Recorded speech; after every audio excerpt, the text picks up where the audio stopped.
The murky waters of San Diego Bay churned violently as Lieutenant Commander Sarah Mitchell surfaced near the enemy vessel's hull, her specialized breathing apparatus barely making a sound. What happened next would shatter every assumption the Navy had about women in special operations.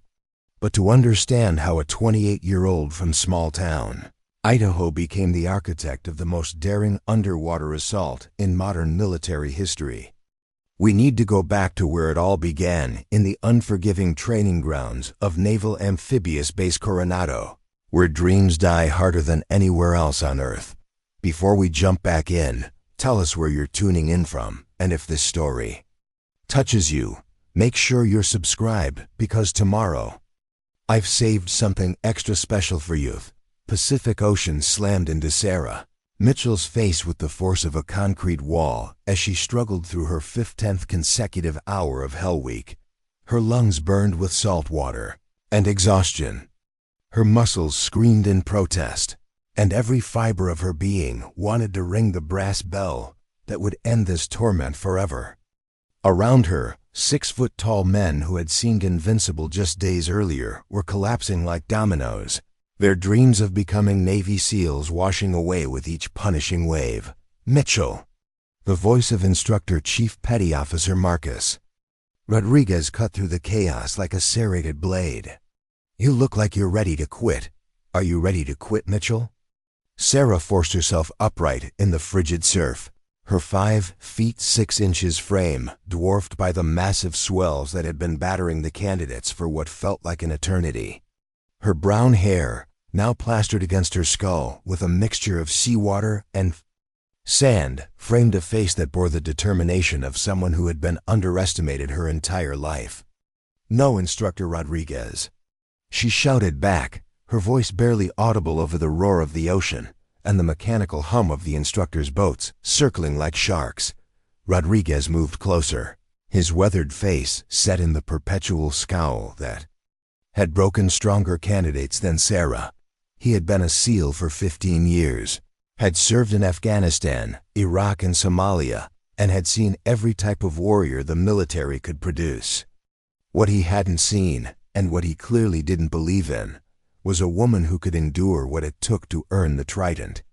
23 years of Navy SEAL training, Rodriguez announced to the entire class of shivering candidates. "And we've never had a woman make it past week 4. You know why that is, Mitchell?" Sarah remained silent, understanding that any response would only invite more punishment for herself and her remaining classmates. But her silence seemed to irritate Rodriguez even more than defiance would have. "It's because nature has limitations," he continued, his voice rising to carry over the sound of another candidate, ringing out the bell's mournful clang marking the end of another dream. "This isn't about equality or fairness or political correctness. This is about the reality of combat, where the strongest survive and the weak get people killed." The words stung not because they were cruel, but because Sarah had heard variations of them her entire life. Growing up in Boise, Idaho, as the daughter of a single mother who worked double shifts at a paper mill, Sarah had learned early that the world would consistently tell her what she couldn't do. Too small for varsity basketball. Not strong enough for the construction job that could have paid for college. Too emotional for the military academy that had been her first choice. But what Rodriguez and the other instructors didn't know what Sarah had never told anyone in her 3 years of active Navy service was that she had been preparing for this moment since she was 12 years old. While other kids were playing video games or hanging out at the mall, Sarah had been running 10-mile circuits through the Boise foothills, practicing breath-holding techniques in the local YMCA pool, and studying every piece of SEAL training literature she could find. Her obsession had begun with a chance encounter at a military recruiting event, where she had met retired SEAL Master Chief Daniel Foster. Foster, now working as a civilian contractor, had taken one look at the skinny 12-year-old with the intense green eyes and done something that would change Sarah's life forever. He had taken her seriously. Most people think SEAL training is about physical strength, Foster had told her during a conversation that lasted 3 hours. But the real secret is mental resilience. The ability to function when your body is telling you to quit, when every logical part of your brain is screaming that continuing is impossible. Physical strength can be built. Mental toughness? That's something you either have or you don't. Now, 6 years after beginning her systematic preparation and 16 months into the most grueling military training program in the world, Sarah was discovering just how prophetic Foster's words had been. Around her, men who could bench press twice their body weight and run 6-minute miles were succumbing to the psychological warfare that was the true heart of SEAL selection. The current evolution, a seemingly endless series of surf passages, designed to test the candidate's ability to function as a team under extreme stress, had already claimed 12 victims. What had started as a class of 47 eager candidates had been whittled down to 18 survivors, and the attrition rate was accelerating with each passing hour. "Mitchell," Rodriguez's voice cut through her reflection, "you're daydreaming. In combat, daydreaming gets your teammates killed. Bear crawl to the obstacle course and back now." Sarah dropped to her hands and knees without hesitation, ignoring the sharp bite of broken shells and coarse sand against her palms. The obstacle course was 200 yards away across terrain that seemed specifically designed to maximize suffering. Behind her, she could hear Rodriguez addressing the rest of the class. "While Mitchell is learning about focus, the rest of you are going to practice underwater knot tying. You have 30 seconds to complete a bowline knot while holding your breath underwater. Failure means the entire class starts over." The evolution was designed to be nearly impossible. 30 seconds was barely enough time for an experienced sailor to tie the knot under perfect conditions, let alone while oxygen deprived and fighting panic response. As Sarah began her bear crawl across the punishing terrain, she could hear the splash of bodies entering the surf and knew that her classmates were facing their own private hell. What the instructors didn't realize was that Sarah had been practicing this exact scenario for years. During her preparation phase, she had spent countless hours in the Boise State University pool, tying increasingly complex knots while holding her breath for minutes at a time. The technique Foster had taught her using controlled meditation to slow her heart rate and maximize oxygen efficiency had become as natural as breathing. By the time Sarah completed her bear crawl and rejoined the class, 3 more candidates had rung out. The remaining 15 men looked at her with a mixture of resentment and grudging respect. She had completed the punishment evolution faster than anyone expected, and her breathing had returned to normal with suspicious ease. "Interesting," Rodriguez muttered, but before he could elaborate, the sound of an approaching helicopter drew everyone's attention skyward. The UH-60 Black Hawk settled onto the beach with military precision, its rotor wash whipping sand into small tornadoes that forced the candidates to shield their eyes.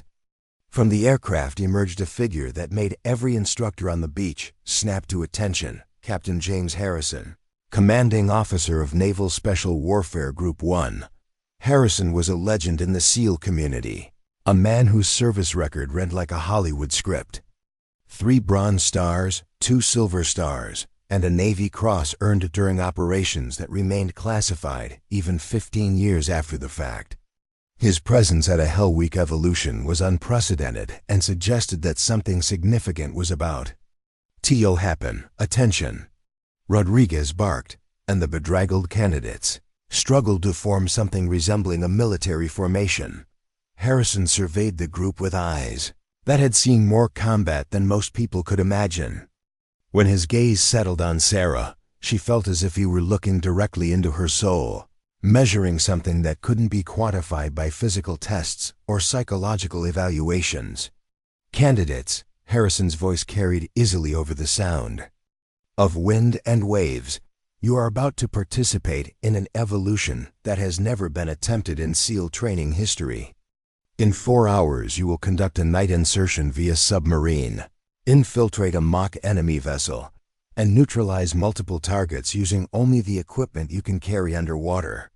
The words sent a chill through the group that had nothing to do with the ocean temperature. Night infiltrations were typically reserved for operational teams, not training candidates. The complexity and danger of such an operation was beyond anything they had attempted. This evolution will determine not just who continues in training, Harrison continued, but who among you has the potential to serve on the most elite teams in naval special warfare. Failure is not just an option, it's expected for most of you. As Harrison returned to his helicopter, leaving the candidates to contemplate the impossibility of their upcoming mission, Sarah felt a familiar sensation, the same focused calm that had carried her through every challenge of her life. While her classmates exchanged worried glances and whispered concerns, she was already visualizing the operation, breaking down the tactical requirements and identifying potential solutions. What none of them knew was that this evolution had been specifically designed as a test not just of their abilities, but of their capacity to think beyond conventional limitations. The mock enemy vessel waiting in the harbor was equipped with the most advanced detection systems the Navy possessed, and the mission parameters were deliberately designed to be unsolvable using traditional SEAL tactics.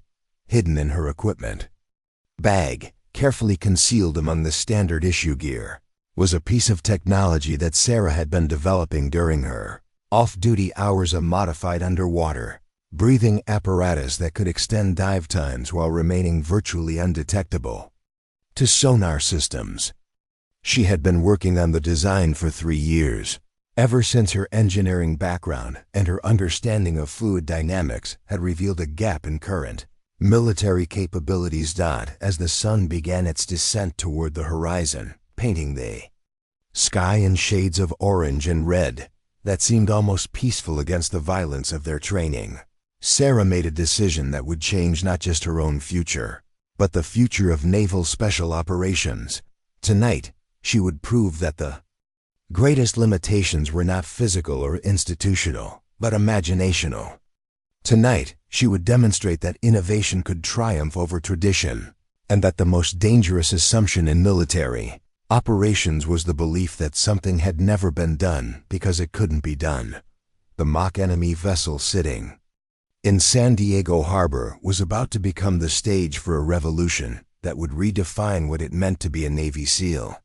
And Sarah Mitchell, the small-town girl who had been told her entire life that she didn't belong, was about to show the Navy exactly what belonging looked like when it refused to accept limitations. Preparing and narrating this story took us a lot of time, so if you are enjoying it, subscribe to our channel. It means a lot to us. Now back to the story.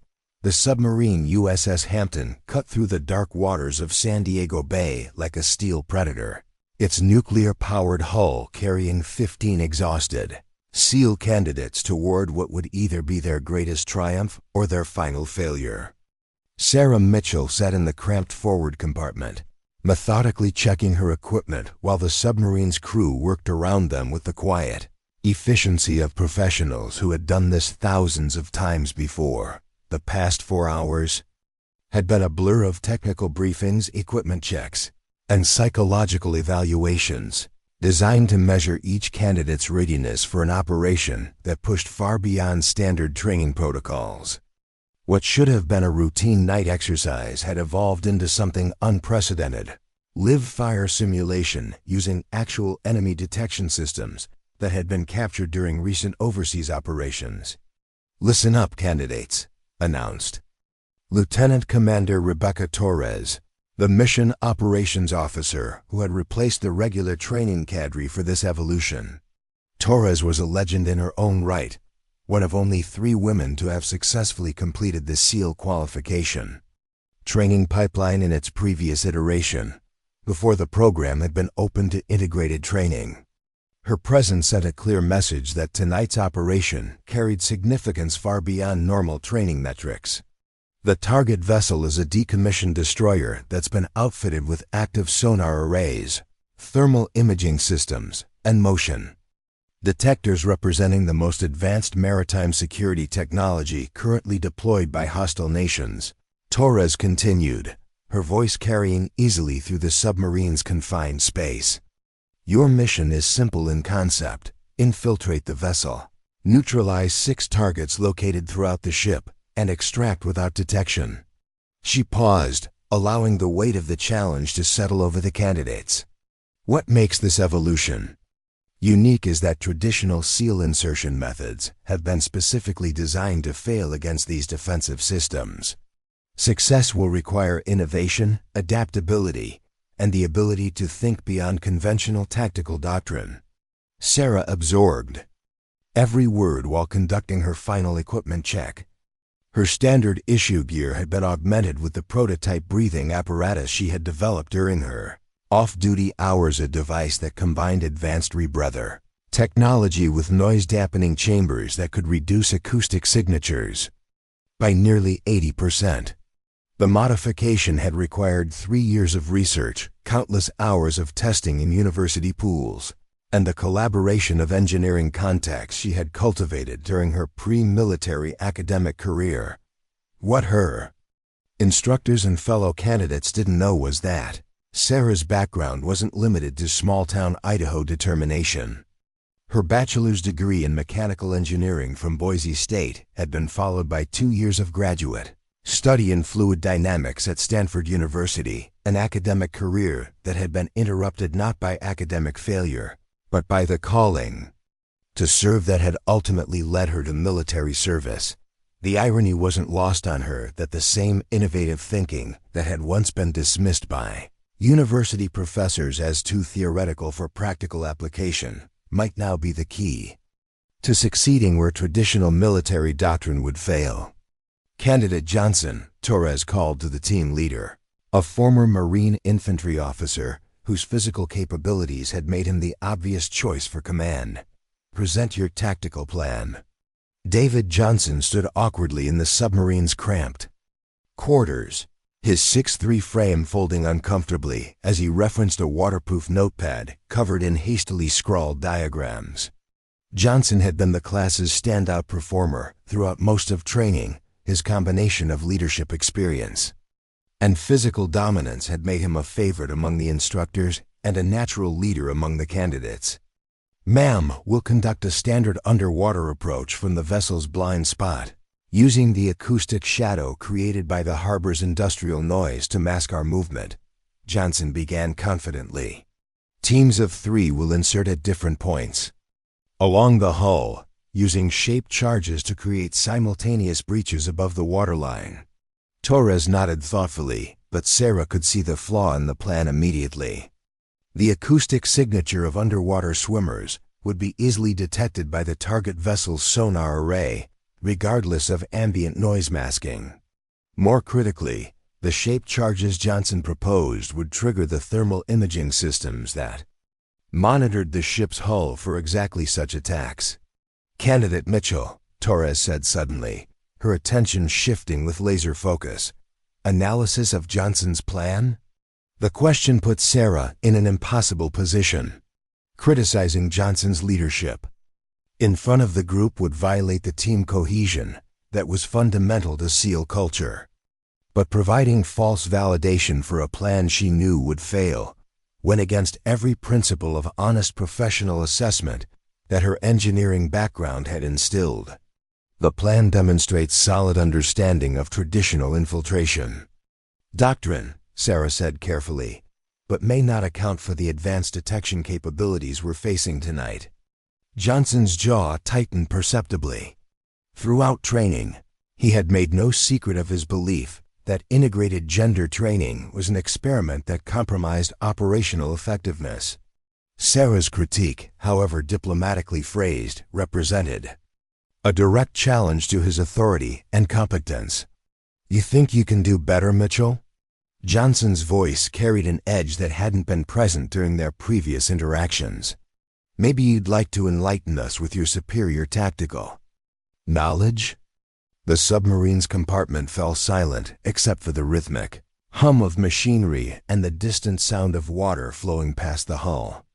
Every candidate understood that this moment represented more than a simple tactical discussion. It was a test of leadership dynamics, gender integration, and the ability to maintain unit cohesion under stress. Sarah felt the familiar weight of expectations that had followed her throughout military service. Speak up too forcefully, and she would be labeled as aggressive and difficult to work with. Remain silent, and she would be dismissed as lacking the confidence necessary for combat leadership. The narrow path between these extremes had become a constant navigation challenge that her male counterparts never had to consider. "I think," Sarah said slowly, "that our best chance of success lies in recognizing that this evolution is designed to test our ability to adapt when conventional methods aren't sufficient. The mission parameters suggest that innovation will be more valuable than orthodoxy." Torres leaned forward with interest. "Elaborate." Sarah glanced around the compartment, noting the mixture of skepticism and curiosity on her teammates' faces. These men had trained alongside her for 16 months, had seen her perform competently in every evolution, but had never been forced to consider her as a source of tactical innovation rather than simply a competent participant. The detection systems we're facing represent a layered defense designed to counter traditional SEAL insertion methods. She began, her voice gaining strength as she moved into familiar analytical territory. Acoustic sensors will detect conventional swimming approaches. Thermal imaging will identify standard breathing apparatus. Motion detectors will register normal climbing and movement patterns. She paused, organizing her thoughts while the submarine continued its silent approach toward the target area. Success requires reducing our signature in all three detection spectrums simultaneously. That means rethinking not just our approach method, but our fundamental assumptions about underwater operations. Meaning what, exactly? Johnson demanded, his earlier confidence now mixed with defensive irritation. Sarah reached for her equipment bag, withdrawing the modified breathing apparatus that represented 3 years of secret development.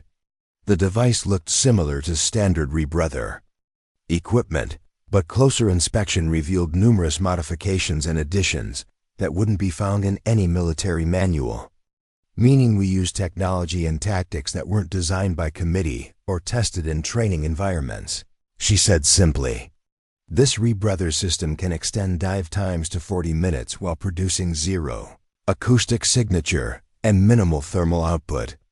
Combined with an approach pattern that takes advantage of the harbor's thermoclines and current patterns, it might allow us to reach the target undetected. The implications of Sarah's statement rippled through the compartment like a depth charge. She wasn't just proposing alternative tactics. She was revealing that she had been developing classified level technology, modifications without authorization or oversight. In military terms, this represented either brilliant initiative or serious violation of protocol. Torres studied the device with professional interest, her expression revealing nothing about whether Sarah had just demonstrated exceptional innovation or committed a career-ending mistake. "Where did you develop this technology, Candidate Mitchell?" "Personal research project during off-duty hours," Sarah replied honestly. "I identified what I believed to be capability gaps in current underwater operations and worked to develop potential solutions. All modifications were made using commercially available components and my own resources." The truth was more complex than her simple explanation suggested. Sarah's modifications represented the culmination of years spent studying classified research, papers available through her university connections, collaborating with engineering professors who specialized in underwater acoustics, and conducting hundreds of hours of testing in civilian diving environments.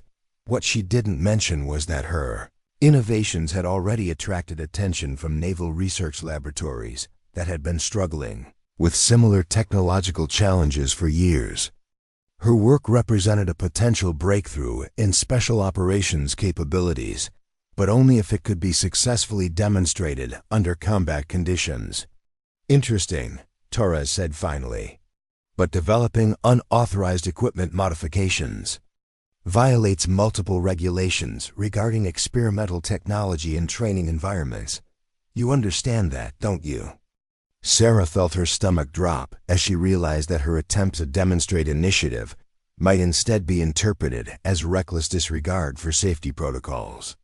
The military's bureaucratic structure often struggled to accommodate innovation that didn't follow established development channels, regardless of its potential value. "Yes, ma'am," she replied quietly. "I understand the regulatory concerns.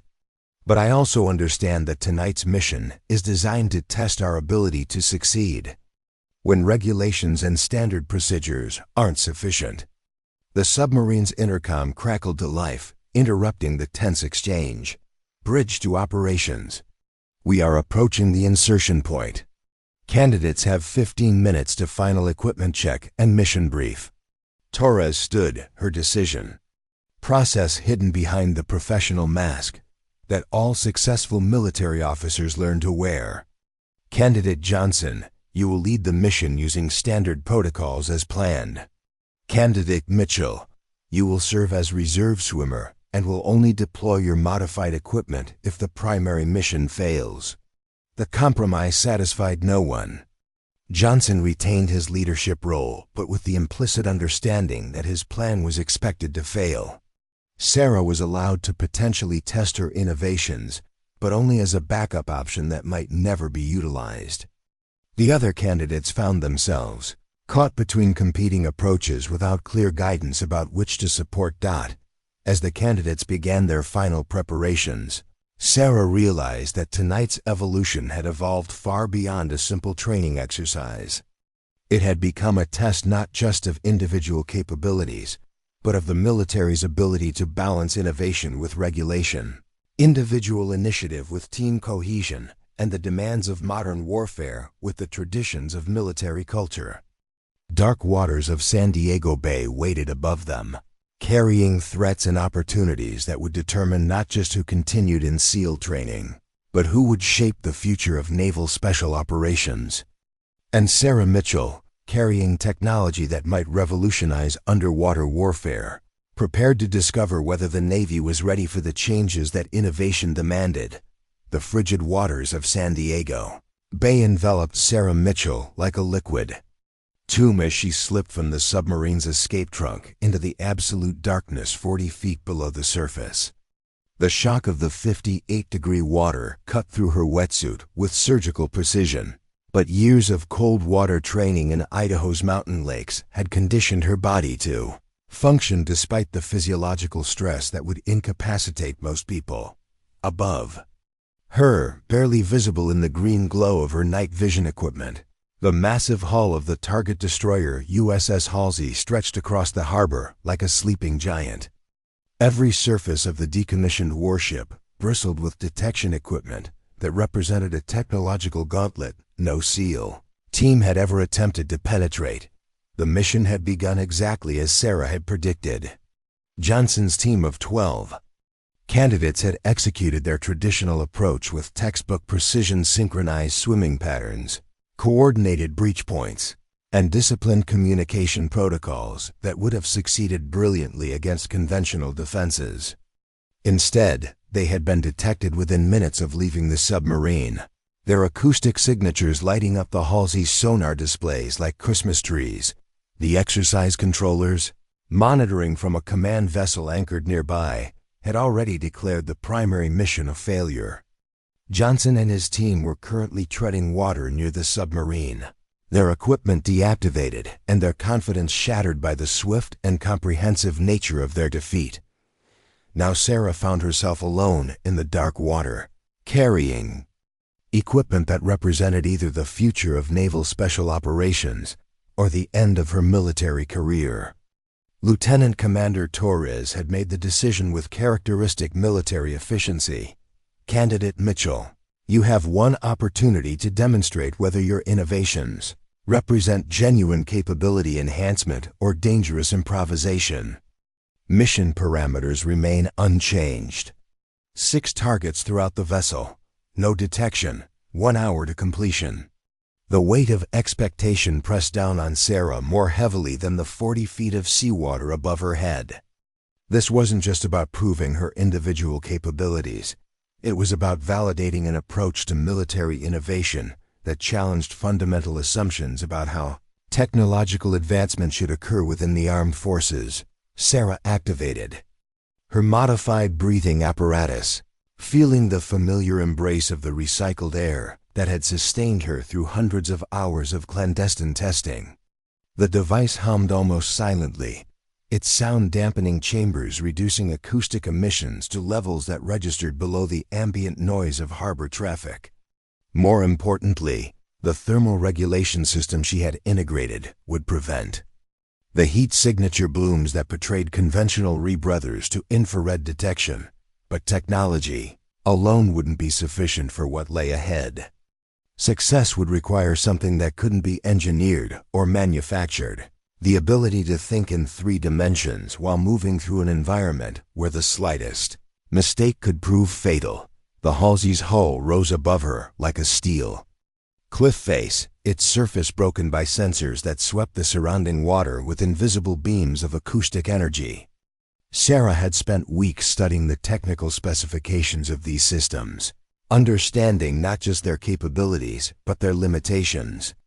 Every sensor array had blind spots. Every detection algorithm had gaps that could be exploited by someone who understood the underlying physics. She began her ascent along the destroyer's starboard side, following a route that took advantage of the thermal layers created by the ship's residual heat and the cooler harbor water.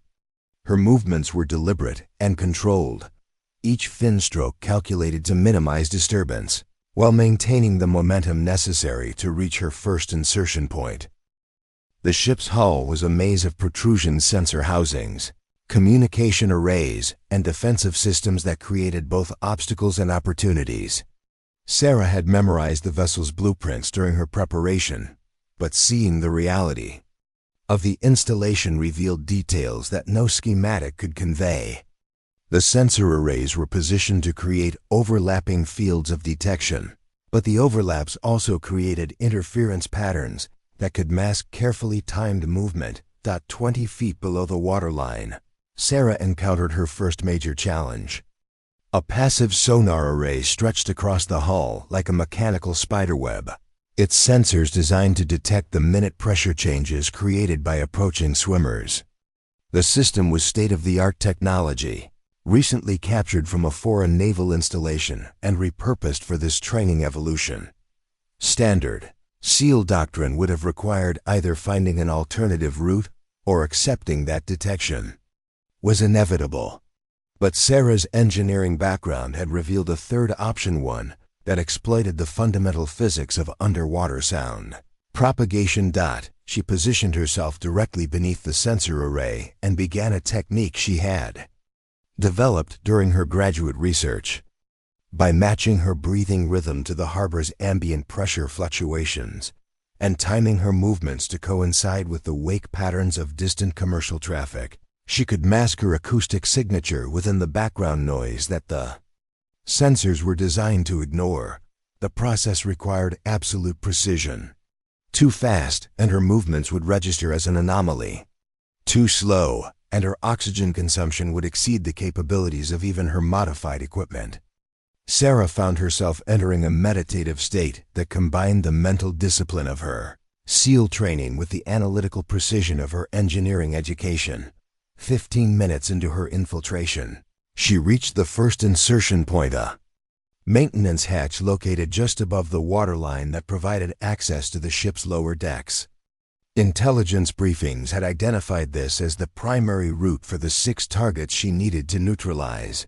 But Sarah also knew that the area would be heavily monitored by motion sensors and thermal imaging systems. As she surfaced silently beside the hull, Sarah encountered the next layer of the technological gauntlet.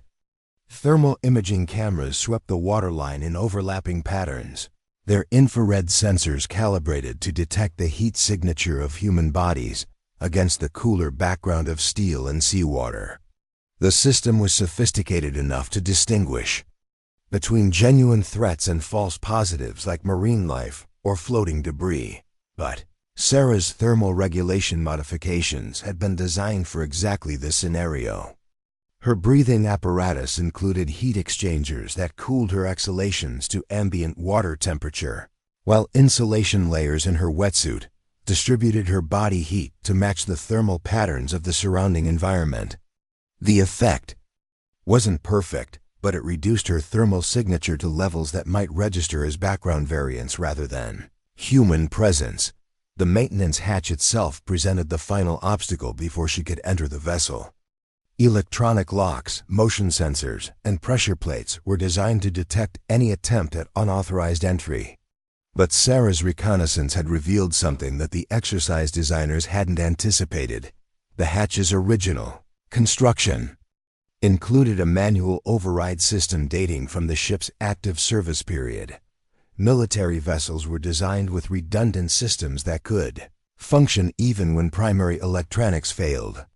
The override mechanism was hidden behind a panel that required specific tools and knowledge to access, but it would allow entry without triggering the electronic detection systems that monitored the primary access points. Sarah retrieved a modified multi-tool from her equipment harness, its components carefully selected to interface with obsolete military hardware that most modern operators would never encounter.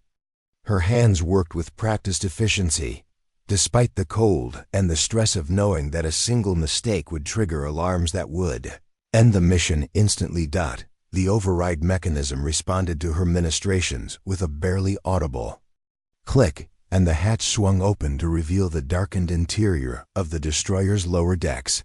Sarah paused at the threshold, listening for any indication that her entry had been detected. The ship's interior was a maze of corridors, compartments, and obstacles that would test every aspect of her training.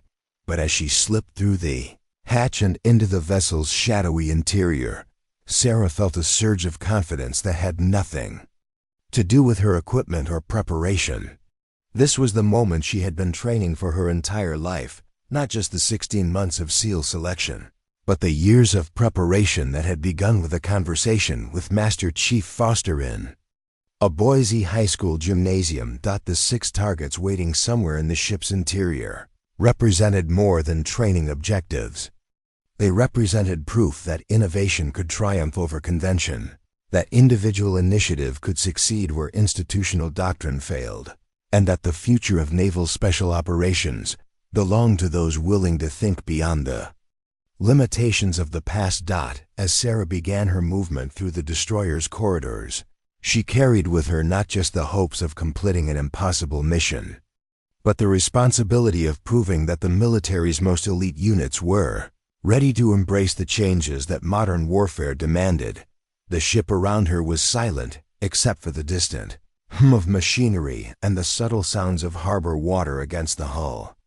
But in that silence, Sarah could hear the whisper of possibility, the promise that tonight would mark not just her personal vindication, but the beginning of a revolution in how America's Special Operations Forces prepared for the challenges of tomorrow. The destroyer's interior was a labyrinth of shadows and steel that seemed designed to swallow intruders whole. Sarah Mitchell moved through the narrow corridors with the fluid precision of a predator, her night vision equipment transforming the absolute darkness into a green-tinted world of geometric shapes and potential threats. Every step was calculated, every breath controlled, as she navigated toward her first target in what had become the most complex infiltration mission in SEAL training history. The ship's original designers had never intended for these spaces to be penetrated by enemy forces. Corridors were deliberately narrow to channel movement, compartments were arranged to create choke points, and the entire layout favored defenders who knew the terrain. But Sarah's months of studying the destroyer's blueprints had revealed something that conventional tactical analysis had missed. The ship's internal structure followed patterns that could be exploited by someone who understood both naval architecture and human psychology. Her first target was located in the forward torpedo room, a space that had been converted into a mock command center for the training exercise. Intelligence briefings had identified this as the most heavily defended position on the ship, protected by motion sensors, pressure plates, and infrared cameras that created overlapping fields of detection. The conventional approach would have required a direct assault through corridors that offered no concealment and multiple opportunities for detection. Instead, Sarah was taking a route that didn't officially exist. During her preparation, she had discovered that the destroyer's original construction included maintenance crawlways that ran parallel to the main corridors.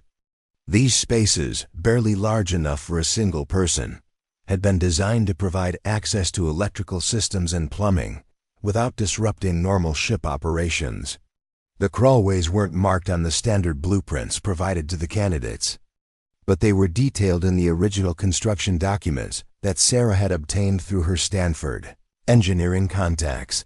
The entrance to the crawlway system was hidden behind a ventilation grill in the ship's lower engineering spaces. Sarah's modified multi-tool made quick work of the securing bolts, and she slipped into a space so confined that her shoulders brushed both walls simultaneously. The crawlway stretched ahead into darkness, its path marked by pipes and electrical conduits that created a three-dimensional maze of obstacles. Moving through the confined space required a combination of physical conditioning and mental discipline that pushed even Sarah's capabilities to their limits. The crawlway was designed for maintenance access, not human transit, and every few feet presented new challenges, sharp edges that could tear her wetsuit, electrical connections that could cause fatal shocks if disturbed, and structural supports that forced her to contort her body into uncomfortable positions. But the crawlway system also provided something invaluable: complete isolation from the ship's detection grid. The sensors monitoring the main corridors couldn't penetrate the steel barriers that surrounded her, and her movement was masked by the ambient noise of the ship's machinery. For the first time since beginning her infiltration, Sarah could move without the constant fear of triggering alarms that would end her mission instantly. 20 minutes into her crawlway transit, Sarah encountered an unexpected obstacle. A section of the passage had been partially blocked by equipment that hadn't been present in the original blueprints. Modern fiber optic cables that had been retrofitted during the ship's conversion to a training vessel. The cables created a barrier that was too large to navigate around and too delicate to simply push aside. Sarah paused in the cramped space, her mind racing through potential solutions. The cables were carrying data from the ship's detection systems to the central monitoring station. Cutting them would disable critical sensors, but would also alert the exercise controllers to her presence. Moving them risked triggering tamper alarms that were designed to detect exactly this type of interference. But Sarah's engineering background revealed a third option. The cables were secured with standard military clips that included electromagnetic shielding to prevent interference. By carefully adjusting the clip positions, she could create a gap large enough to pass through without disrupting the data flow or triggering security protocols. The technique required understanding both the electrical specifications of the cables and the mechanical properties of the securing hardware, knowledge that most operators would never possess. As she worked with microscopic precision in the confined space, Sarah reflected on the irony of her situation. The same technical expertise that had been dismissed as academic theory by her military instructors was now proving essential for mission success. The crawlway that conventional tactics couldn't utilize was becoming a superhighway for someone who understood both engineering principles and creative problem solving. 35 minutes after entering the crawlway system, Sarah reached the access point nearest to her first target. Through a ventilation grill, she could observe the mock command center that Johnson's team had been intended to assault. The space was a testament to modern military technology: banks of computers, communication equipment, and display screens that would have looked at home in any high-tech facility. More importantly, the room contained her first target, a mannequin dressed in enemy uniform and positioned at the central command station. The objective was simple in concept: neutralize the target without triggering any of the room's extensive security systems. But Sarah could see immediately why this evolution had been designed to test innovation rather than conventional tactics. Target was positioned in the center of a sensor web that made direct approach impossible. Motion detectors monitored every angle of entry, pressure sensors covered the floor in overlapping patterns, and thermal imaging cameras swept the space in coordinated sweeps. Even if an intruder could somehow reach the target undetected, any disturbance would trigger alarms that would alert defenders throughout the ship. But Sarah's observations revealed something that the exercise designers might not have anticipated.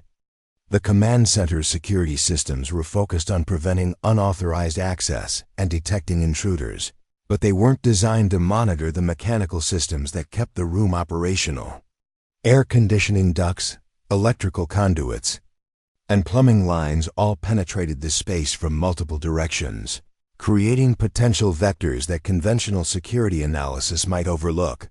Sarah's attention focused on the room's ventilation system. The air conditioning unit was connected to the ship's central HVAC system through ducts that bypassed most of the security sensors. More importantly, the system included maintenance access points that would allow someone to reach the target area without entering the monitored space directly. Working with tools that she had specifically selected for their versatility and silence, Sarah began opening the ventilation access panel. The work required patience and precision. Any sound louder than the ambient noise of the ship's machinery could trigger acoustic sensors that would end her mission instantly. The ventilation shaft was larger than the crawlways she had been navigating, but it presented new challenges. The smooth metal surfaces offered no handholds, forcing her to move using friction and careful weight distribution. The shaft also carried the sound of her movement more efficiently than the insulated crawlways, requiring even greater attention to noise discipline. As she moved through the shaft toward the command center, Sarah could hear the sounds of the exercise controllers monitoring the failed primary mission. Radio chatter indicated that Johnson's team was still struggling with the basic problem of detection avoidance, their conventional tactics proving inadequate against the advanced sensor arrays.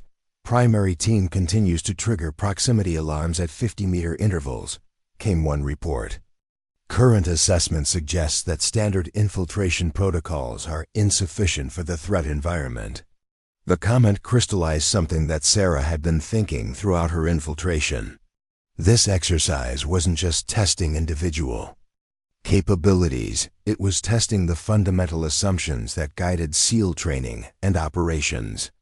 The military's most elite units were being forced to confront the possibility that their traditional methods might be obsolete against emerging technological threats. Sarah reached the ventilation grill that opened into the command center and paused to assess the final phase of her approach. The target was visible through the grill, positioned exactly where intelligence had indicated. But neutralizing it would require her to extend her reach into the monitored space while remaining concealed within the ventilation system. The challenge seemed impossible until Sarah noticed something that changed everything. The command station was positioned directly beneath an air conditioning vent that was designed to keep the electronic equipment cool. The airflow pattern created a thermal gradient that could mask small temperature variations, and the constant air movement would help dissipate any acoustic signatures from her final approach. More importantly, the target itself was positioned in a way that created a blind spot in the sensor coverage.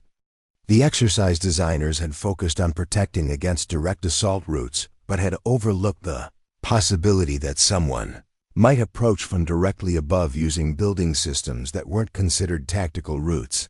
Sarah prepared her equipment for the final phase of the neutralization, knowing that success here would validate not just her individual capabilities, but her entire approach to modern warfare. The target waiting below represented more than a training objective. It represented proof that innovation could succeed where tradition failed. As she prepared to extend her hand through the grill toward the target, Sarah carried with her the weight of every doubt that had been expressed about her capabilities, every assumption that had been made about the limitations of unconventional thinking, and every barrier that had been placed between her and the future she was determined to create. The first target was seconds away from neutralization, but 5 more challenges waited deeper in the ship's interior. And with each success, the stakes continued to rise in a mission that had evolved far beyond training into something that would reshape the future of naval special operations. The first target fell with surgical precision. Sarah's hand extended through the ventilation grill in a movement so fluid it seemed choreographed, her fingers finding the mannequin's pressure point with the exact force required to register neutralization without triggering the motion sensors that monitored the space below. The electronic confirmation came through her earpiece. Target 1 neutralized, no alarm activation detected. But success brought its own complications. The exercise controllers, monitoring from their command vessel, were now tracking an infiltration that defied every parameter they had established for the mission. Radio chatter indicated growing confusion about how the security systems were being bypassed and targets were being neutralized without any corresponding sensor activations. "Control, this is Sensor Station Alpha," came a bewildered voice through Sarah's monitoring equipment. "We're showing target neutralization in Compartment 7, but no detection events in the preceding corridors. Are we experiencing system malfunctions?" "Negative, Alpha. All systems showing green. Continue monitoring." Sarah smiled grimly as she moved back through the ventilation system toward her next objective. The exercise controllers were experiencing the same paradigm shift that would soon challenge military doctrine worldwide. The realization that technological superiority meant nothing if operators couldn't adapt their thinking to exploit new possibilities. Her second target was located in the ship's communication center, 3 decks above her current position. Standard infiltration routes would require traversing 2 security checkpoints and passing through corridors monitored by overlapping sensor arrays. But Sarah's analysis of the ship's infrastructure had revealed an alternative that would have seemed impossible to COSA. Conventional tactical thinking, the destroyer's original construction, included an emergency communications system that ran through shielded conduits to protect against electromagnetic interference during combat operations. These conduits created a pathway that bypassed normal security zones while providing access to every major compartment on the ship. More importantly, the conduits were large enough to accommodate human transit, if someone possessed the technical knowledge to navigate their complex routing. Sarah's route to the communications center would take her through the ship's electrical distribution systems, past high-voltage transformers and switching equipment that could prove lethal if approached incorrectly. But her engineering background had taught her that understanding systems was more valuable than fearing them, and the electrical infrastructure represented an opportunity rather than an obstacle. The journey began in the ship's main engineering space, where massive diesel generators and electrical distribution panels created a maze of humming machinery. Sarah moved through this environment with the confidence of someone who understood the purpose and danger level of every component she encountered. Her Stanford education had included extensive work with high-voltage systems, and what would have been a terrifying obstacle course for most operators was simply another engineering challenge to be solved methodically.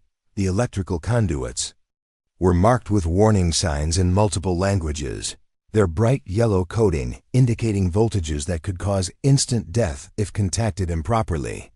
But Sarah knew that the conduits themselves were heavily insulated, and that the real danger came from accessing them at connection points where live electrical components were exposed.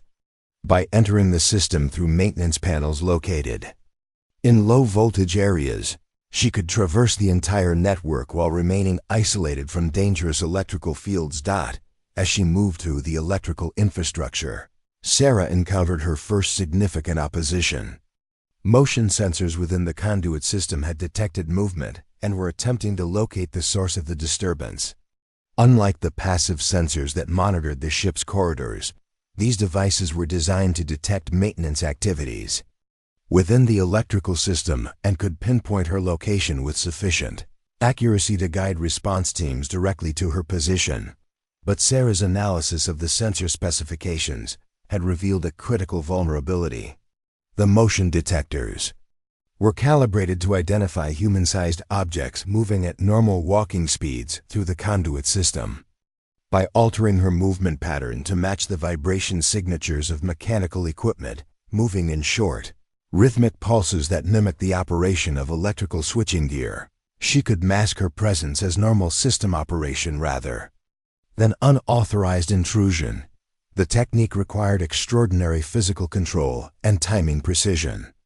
Sarah had to move in exactly the right rhythm while maintaining forward progress through a confined space filled with electrical hazards. Too fast, and she would trigger motion alarms. Too slow, and she would fail to reach her objectives within the mission time frame.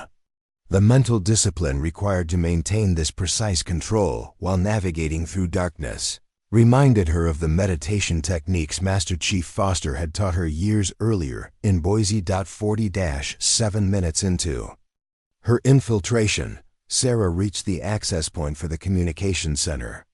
Through monitoring equipment, she could hear the growing agitation of the exercise controllers as they struggled to understand how their sophisticated detection systems were being systematically bypassed. "Command, we're showing impossible infiltration patterns," reported one frustrated operator. "Targets are being neutralized in sequence, but tracking algorithms can't identify any coherent movement pattern through monitored zones. Are we dealing with multiple infiltrators?" came the response. "Negative.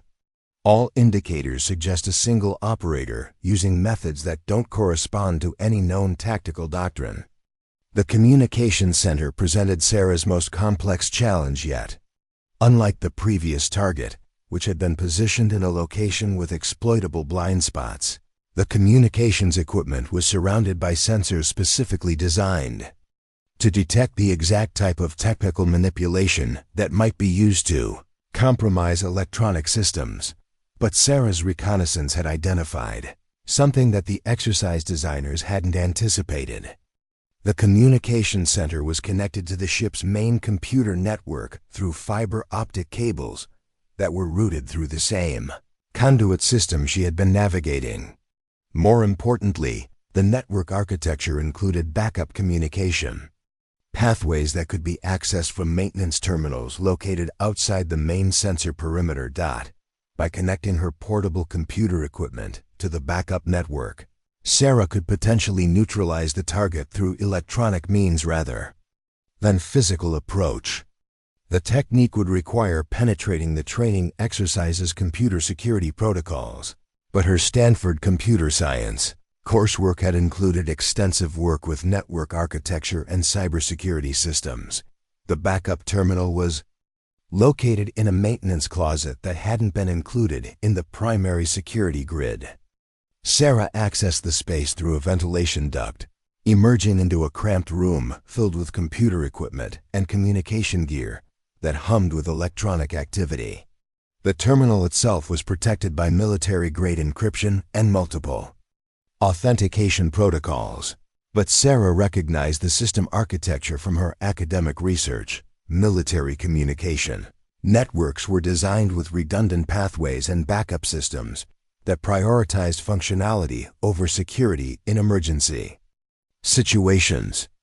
By identifying herself as a maintenance technician conducting routine system diagnostics, Sarah could potentially gain access to network components that were normally restricted to authorized personnel. The process required her to simulate the electronic signatures of legitimate maintenance activities while actually conducting unauthorized network penetration. Her fingers moved across the terminal keyboard with practiced efficiency, executing commands that would appear routine to automated monitoring systems while actually providing access to the target neutralization protocols. Unauthorized network access detected in Maintenance Terminal 7. came an alert through her monitoring equipment. Sarah's heart rate spiked as she realized that her electronic infiltration had triggered security protocols that might compromise her entire mission. But the alert was followed by a second announcement that revealed a critical weakness in the exercise design. Alert canceled. Network access authenticated as scheduled maintenance activity. Continue monitoring.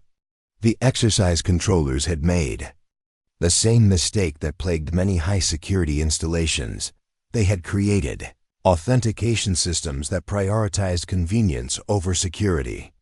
By presenting the correct electronic credentials and following established maintenance protocols, Sarah had gained access to network components that could control the entire communications center. Through the backup network, she could observe the second target through security cameras that monitored the communications equipment.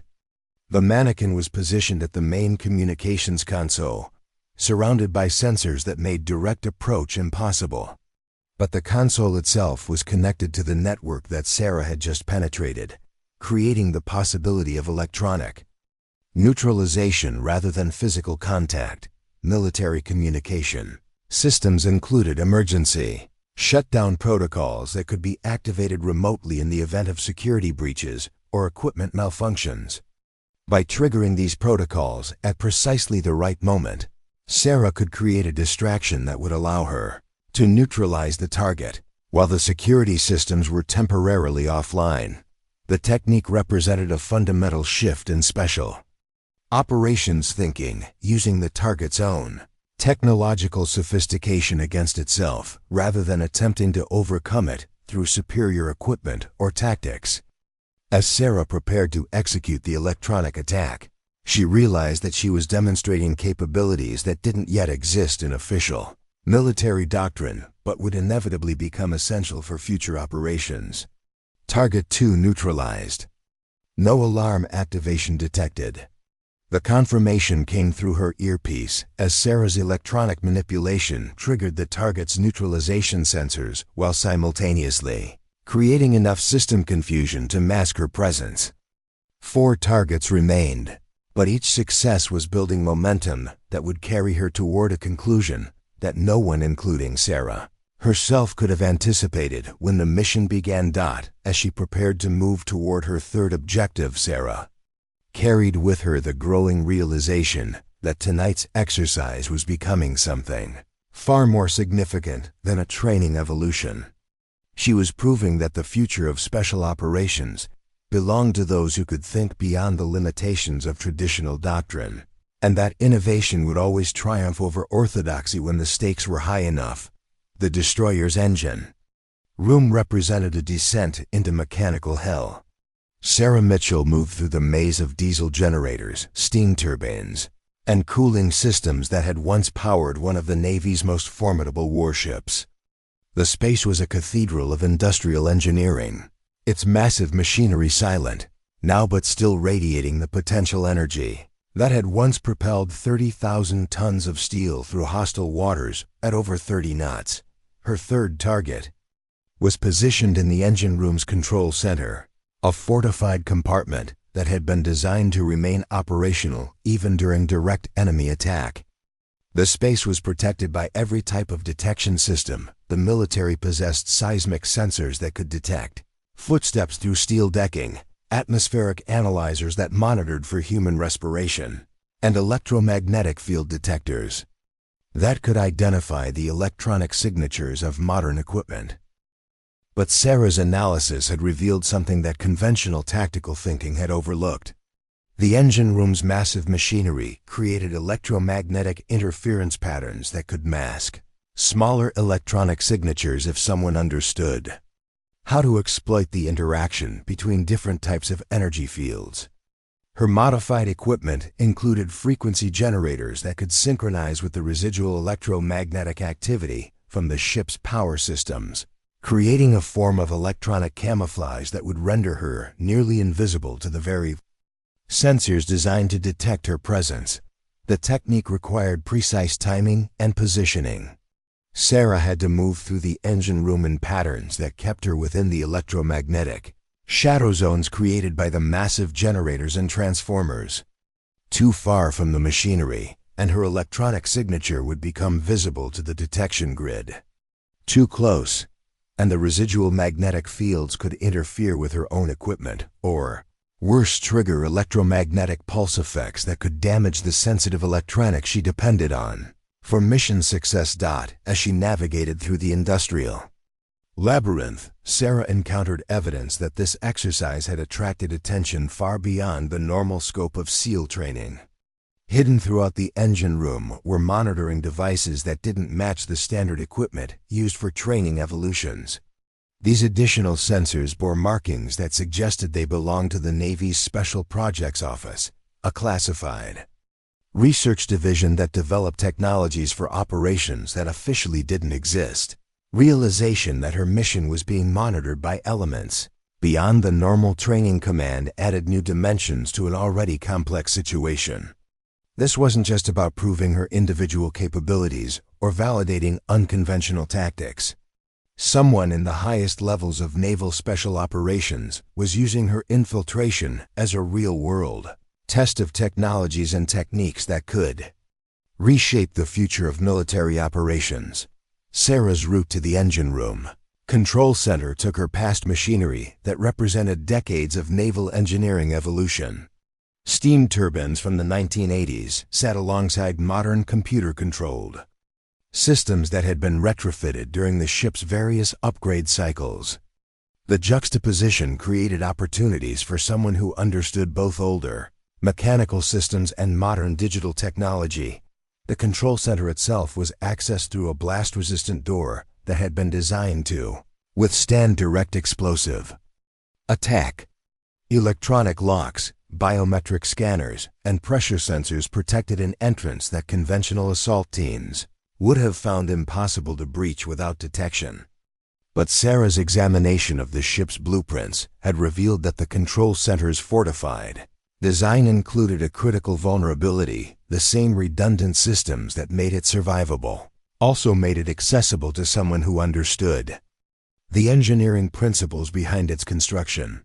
Emergency access protocols included manual overrides that could be activated from maintenance stations located outside the primary security perimeter. These systems had been designed to allow damage control teams to reach critical equipment even when primary access routes were compromised by battle damage. The access codes were stored in mechanical systems that didn't rely on electronic security, but they required tools and knowledge that most operators would never possess. Sarah's modified multi-tool included components specifically designed to interface with obsolete naval hardware. As she worked to access the emergency systems, she reflected on the irony that her success depended on understanding technology that predated the sophisticated electronic systems designed to stop her.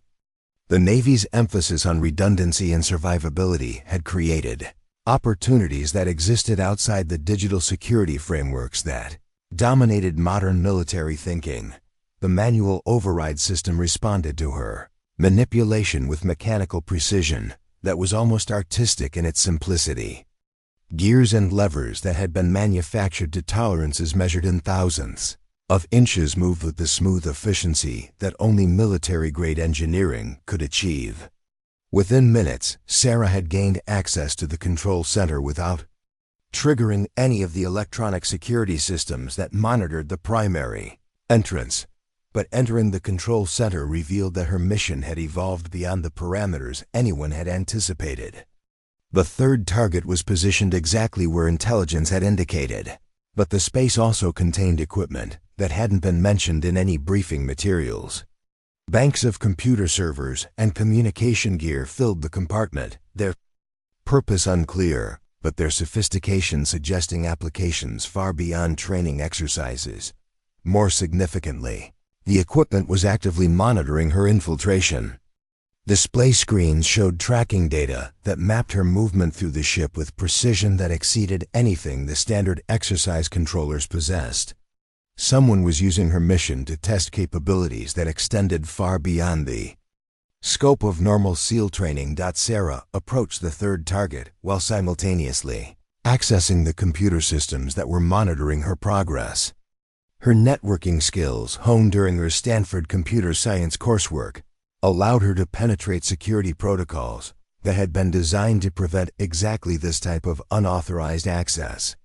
What she discovered in the classified databases changed her understanding of the entire exercise. Her infiltration was being monitored by a joint task force that included representatives from Naval Special Warfare, the Defense Advanced Research Projects Agency, and the Office of Naval Intelligence. The mission parameters had been designed not just to test individual capabilities, but to evaluate revolutionary approaches to special operations that could be deployed against near-peer adversaries possessing advanced detection technologies. More importantly, her performance was being assessed as a potential template for training programs that would prepare special operations forces for conflicts against opponents who possess technological capabilities equal to or superior to American systems. The techniques she was demonstrating represented potential solutions to strategic challenges that kept Pentagon planners awake at night. Target 3 neutralized. Anomalous data collection detected. The confirmation came through her earpiece. But the additional notation suggested that the exercise controllers were now aware that their monitoring systems were being penetrated. Sarah's success in neutralizing targets was being matched by her ability to access classified information that revealed the true scope of what she was accomplishing. As she prepared to move toward her fourth objective, Sarah realized that she had crossed a threshold that couldn't be uncrossed. This mission had evolved from a training exercise into a live demonstration of capabilities that would either launch her career into the highest levels of military special operations or end it if she was perceived as a security risk rather than a strategic asset. The fourth target was located in the ship's bridge, a position that would require her to traverse the most heavily monitored sections of the vessel while avoiding detection systems that had been specifically upgraded in response to her earlier successes. The exercise controllers had modified the security protocols in real time, creating challenges that hadn't existed when the mission began. But Sarah's access to the monitoring systems had revealed something that the controllers didn't realize. She knew their upgrades had created new vulnerabilities even as they closed off the routes she had previously used. The bridge access could be achieved through the ship's fire suppression system, a network of pipes and control mechanisms that connected every compartment on the vessel. The fire suppression system represented the kind of critical infrastructure that military planners rarely considered from a tactical perspective. But Sarah's engineering background had taught her that every system was also a potential pathway, and that understanding the purpose of infrastructure was the first step toward exploiting it for unintended applications. As she began her approach toward the bridge through pathways that officially didn't exist, Sarah carried with her the weight of representing not just her own capabilities, but the future of military thinking itself. The 3 remaining targets represented more than training objectives. They represented proof that innovation could transcend the limitations that conventional doctrine accepted as immutable. The bridge waited above her, protected by systems that had been designed by the most sophisticated military engineers in the world. But between Sarah and her objective lay only the kind of creative thinking that had driven human progress throughout history, the willingness to see possibilities where others saw only obstacles. The destroyer around her hummed with electronic activity as monitoring systems tracked an infiltration that was rewriting the rules of engagement for the modern battlefield. And Sarah Mitchell, the small-town girl from Idaho who had been told she didn't belong in the world's most elite military unit, was about to prove that belonging was something you created rather than something you were granted. The destroyer's fire suppression system had become Sarah Mitchell's highway to the impossible. Through a network of pipes and access tunnels that most people never knew existed, she was ascending through the ship's superstructure toward the bridge, the most heavily defended position on the entire vessel. Each vertical foot of progress brought her closer to targets that would validate not just her individual capabilities, but an entirely new approach to special operations warfare. The fire suppression infrastructure was a marvel of redundant engineering that connected every compartment on the ship through pressurized pipes, foam dispensers, and emergency control systems. But what made it invaluable for infiltration was something that military planners had never considered. The system's design prioritized rapid access over security, creating pathways that bypassed traditional choke points and defensive positions. Sarah's route took her through spaces that existed in the gaps between the ship's official blueprints. Maintenance shafts, equipment alcoves, and service corridors that had been designed for damage control teams created a three-dimensional maze that paralleled the main structure without appearing on tactical maps. Her engineering background allowed her to read the system's logic like a language, understanding how each component connected to create opportunities that conventional thinking would never identify. But the fire suppression system also presented unique dangers. Pressurized pipes carrying foam suppressant could rupture if disturbed improperly, creating chemical hazards that could incapacitate or kill an intruder. Control valves and pressure gauges required careful navigation to avoid triggering automatic safety systems that could flood entire sections of the ship with fire-retardant chemicals. One mistake could end not just her mission, but her life. As she climbed through the vertical access shafts that connected the ship's various levels, Sarah encountered evidence that the exercise controllers were adapting their countermeasures in real time. New sensors had been hastily installed in locations that hadn't been monitored when the mission began, and security protocols had been updated to account for infiltration methods that weren't supposed to exist in military doctrine. The adaptations revealed something significant about her opponents. They weren't just following established procedures, they were thinking creatively, trying to anticipate approaches that had never been attempted before. The realization that she was facing innovative defenders rather than rigid bureaucrats added new complexity to challenges that were already pushing her capabilities to their absolute limits. Her fourth target was positioned in the ship's combat information center, a space that represented the technological heart of modern naval warfare. The compartment was protected by security systems that had been designed to protect the most classified aspects of naval operations from penetration by enemy forces possessing unlimited resources and sophisticated technical capabilities. But Sarah's analysis of the ship's infrastructure had revealed that the Combat Information Center was connected to the fire suppression system through automatic response mechanisms that could be triggered by simulated emergency conditions. By creating a controlled activation of the fire suppression protocols, she could potentially generate enough confusion to neutralize her target. While the security systems were temporarily overwhelmed by emergency procedures, the technique required precise timing and thorough understanding of both the fire suppression system's operation and the Combat Information Center's emergency response protocols. Sarah had to trigger suppressant release in adjacent compartments while avoiding detection by sensors that monitored the very system she was manipulating. The margin for error was measured in seconds, and failure would not only end her mission but could trigger genuine emergency responses that would compromise the entire exercise.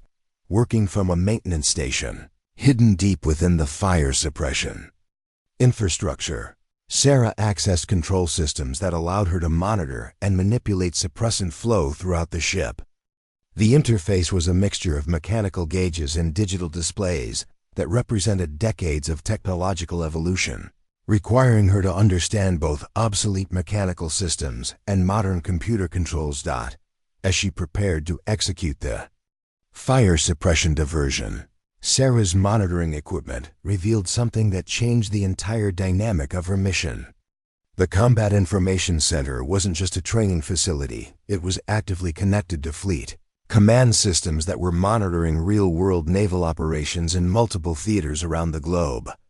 Her infiltration had brought her into contact with genuine classified military operations rather than training simulations. The computers she was preparing to compromise weren't mock-ups but actual command and control systems that were coordinating fleet movements, intelligence gathering, and strategic planning activities that extended far beyond the scope of any training exercise. The discovery created an ethical dilemma that her training hadn't prepared her to navigate. Successfully completing her mission would require accessing systems that contained information vital to national security. But failing to complete the mission would mean accepting defeat in an exercise that had evolved into something far more significant than anyone had anticipated. Sarah made her decision with the same analytical clarity that had guided every choice. Throughout her infiltration, her mission parameters remained unchanged regardless of the classification level of the system she encountered. The exercise controllers who had designed this evolution had accepted responsibility for any security implications when they connected training facilities to operational networks. The fire suppression activation began with mechanical precision that would have impressed the system's original designers. Foam dispensers in compartments adjacent to the Combat Information Center began releasing suppressant in patterns that simulated responses to multiple fire emergencies. Emergency lighting activated throughout the ship's superstructure and automated. Announcements began directing personnel to emergency stations. In the confusion created by the simulated emergencies, security systems prioritized life safety over intrusion detection. Motion sensors were temporarily disabled to allow emergency response teams to reach critical areas, and access controls were automatically unlocked to facilitate evacuation procedures. The technological sophistication that normally protected the Combat Information Center became secondary to ensuring that personnel could escape from simulated fire emergencies. Sarah used the window created by the emergency protocols to access the Combat Information Center through maintenance hatches that were normally secured but had been automatically unlocked as part of the emergency response. Her approach was masked by the movement of personnel responding to alarms, and her presence was lost in the chaos of multiple simultaneous emergency activations. The fourth target was positioned at the main tactical display, surrounded by computer terminals that were actively processing classified information from naval operations around the world. Sarah's neutralization of the target required her to work within arm's reach of systems that contained intelligence data whose compromise could affect military operations in multiple theaters. Target 4 neutralized. Critical system access achieved. The confirmation came through her earpiece, along with an additional notation that indicated the exercise controllers were now fully aware that their security boundaries had been completely transcended. Sarah's mission had evolved from training exercise to operational capability, demonstration that was being monitored by the highest levels of military command. But success brought immediate complications. Her access to the Combat Information Centers classified systems had triggered security protocols that extended far beyond the exercise parameters. Automated alerts were being transmitted to Fleet Command, Naval Intelligence, and Homeland Security agencies that monitored for exactly this type of unauthorized access to critical military systems. Sarah's fifth target was located on the bridge itself, the symbolic heart of Naval Command Authority. But reaching the bridge would require her to traverse security systems that had been activated not just for training purposes, but as genuine responses to perceived threats to classified military operations. As she prepared to begin her approach toward the final objectives, Sarah realized that her mission had become something that transcended individual achievement or tactical innovation. She was now operating at the intersection of training and reality, where success would prove that American Special Operations Forces possessed capabilities that could reshape the strategic balance of global military power. The bridge waited above her, protected by systems that represented the pinnacle of military security technology. But between Sarah and her final objectives, lay challenges that would test not just her technical capabilities, but her understanding of the responsibilities that came with wielding power that could change the course of history. Two targets remained, but achieving them would require her to demonstrate that innovation and determination could triumph over any obstacle that conventional thinking could construct. The small-town girl from Idaho who had been told she didn't belong was about to prove that the future belonged to those who refused to accept limitations on what was possible. The destroyer's bridge tower rose above Sarah Mitchell like a fortress of steel and technology, its command center representing the ultimate prize in an infiltration that had already rewritten the rules of naval special operations. 2 targets remained: the ship's captain position and the helm control station, but reaching them would require her to overcome security measures that had been exponentially upgraded in response to her systematic dismantling of every defensive system. The profound systematic dismantling of every defensive system that the Navy possessed. The bridge was protected by a security grid that resembled nothing so much as a 3-dimensional spider web. Laser trip wires created invisible barriers across every approach route. Pressure sensors monitored the deck for the slightest disturbance, and thermal imaging systems swept the space in overlapping patterns that left no concealment opportunity unexploited.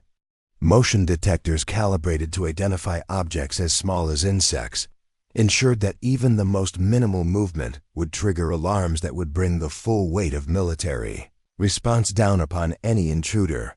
But Sarah's analysis of the bridge's defensive systems had revealed something that the designers hadn't fully considered. The same technological sophistication that made this space impregnable also made it dependent on electronic systems that could be influenced by someone who understood both their capabilities and their vulnerabilities. Her route to the bridge wouldn't be physical at all. Hidden within the ship's communication infrastructure was a maintenance network that allowed technicians to monitor and repair the electronic systems that controlled every aspect of the vessel's operation. This network existed parallel to the main computer systems, but was isolated from them by security protocols that were designed to prevent exactly the type of access that Sarah was preparing to attempt. But security isolation also meant that the FAE-owned maintenance network operated with different authentication requirements and monitoring protocols. By accessing the network through service terminals that were designed for legitimate maintenance activities, Sarah could potentially gain control of the bridge's electronic systems without ever entering the physical space that was protected by impossible defensive measures.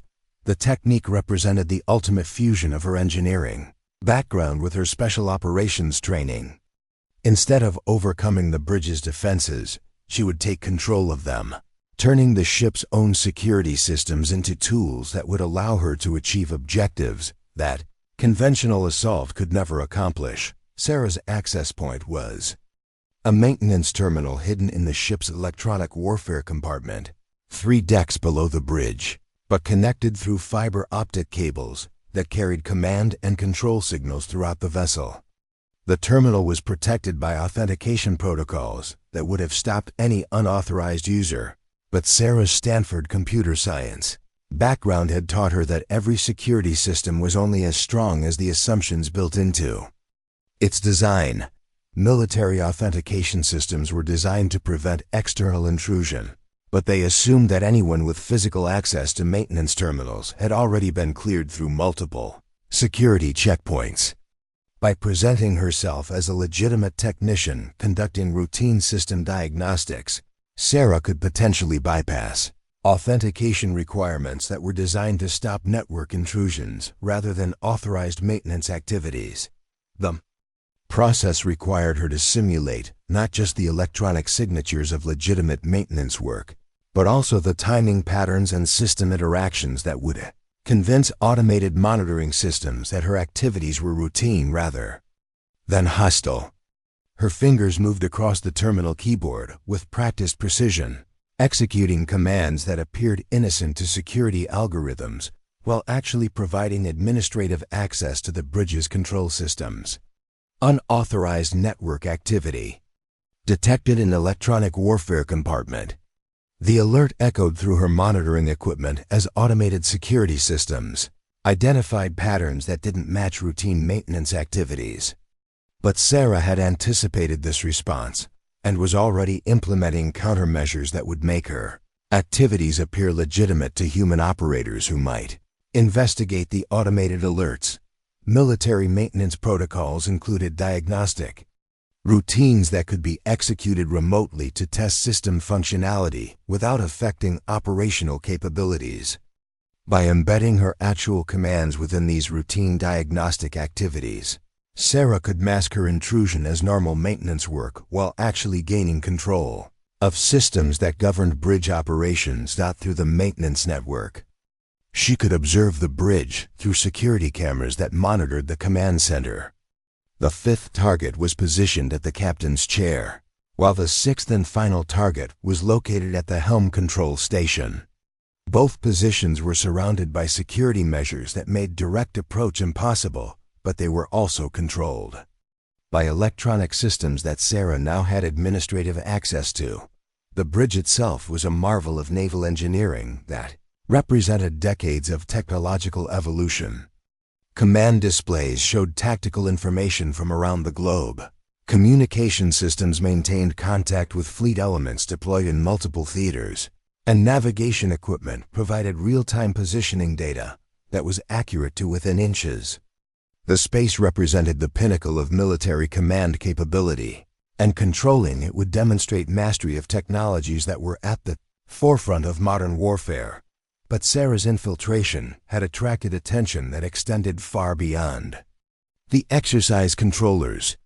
Through her access to the ship's communication systems, she could monitor radio traffic that indicated the presence of observers whose interest in her mission transcended normal training evaluation.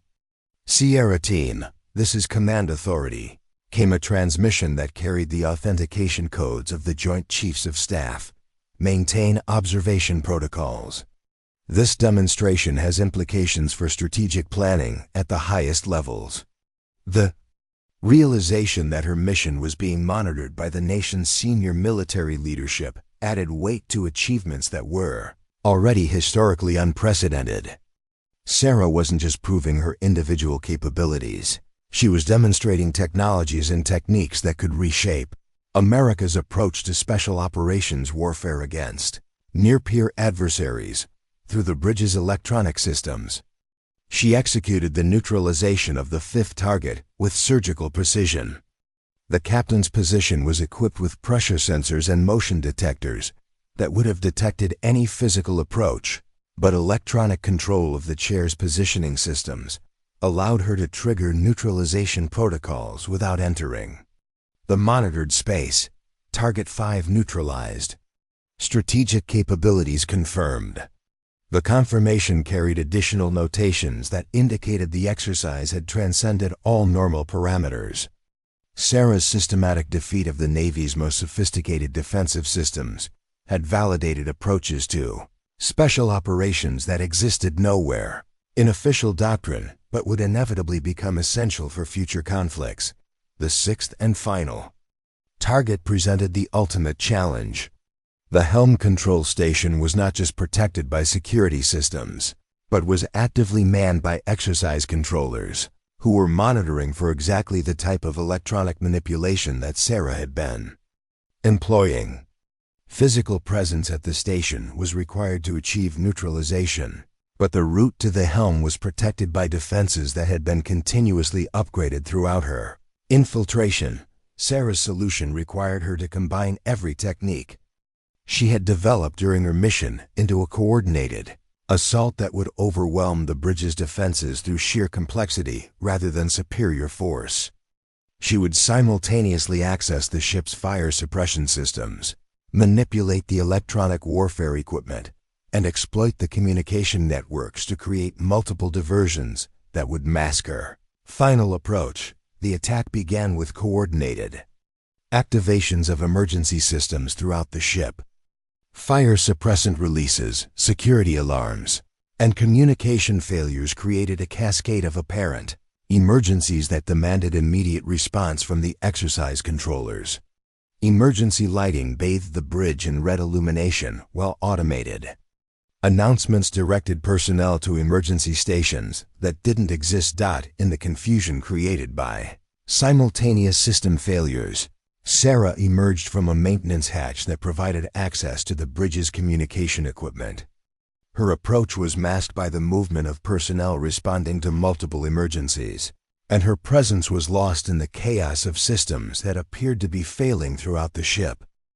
The final target was within arm's reach, protected only by the exercise controller who was struggling to maintain command authority, while the ship's systems appeared to be experiencing catastrophic failures. Sarah's neutralization of the target was achieved with the same surgical precision that had characterized her entire mission: swift, silent, and absolutely effective. Target 6 neutralized. Mission complete. All objectives achieved. The confirmation that echoed through the destroyer's communication systems marked the end of an infiltration that had taken her from the dark waters of San Diego Bay to the pinnacle of naval command authority. But more than that, it marked the beginning of a transformation that would reshape American special operations for decades to come. As emergency lighting continued to bathe the bridge in red illumination and exercise controllers struggled to understand what had just occurred, Sarah Mitchell stood at the helm of a destroyer that represented the technological pinnacle of naval warfare. The small-town girl from Idaho who had been told she didn't belong had just proven that the future belonged to those who refused to accept limitations on what was possible. The exercise had ended, but the revolution had just begun. 3 months later, Sarah Mitchell stood before a joint session of the House and Senate Armed Services Committees, wearing the uniform of a Navy SEAL and the gold insignia that marked her as one of the military's most elite operators. Her testimony would remain classified for decades, but its impact would be felt immediately in training programs, equipment procurement, and strategic planning that would prepare America's Special Operations Forces for challenges that hadn't existed when her mission began. The destroyer USS Halsey had become more than a training vessel. It had become the proving ground for a new era of warfare where innovation triumphed over orthodoxy, where individual initiative could reshape institutional doctrine, and where the courage to challenge assumptions could change the course of history. And Sarah Mitchell, who had once hidden her potential to avoid conflict, had discovered that her greatest strength lay not in conforming to expectations, but in exceeding every limitation that others had tried to place upon her dreams. Up next, you've got 2 more standout stories right on your screen. If this one hits the mark, you won't want to pass these up. Just click and check them out. And don't forget to like, subscribe, and turn on the notification bell so you don't miss any upload from us.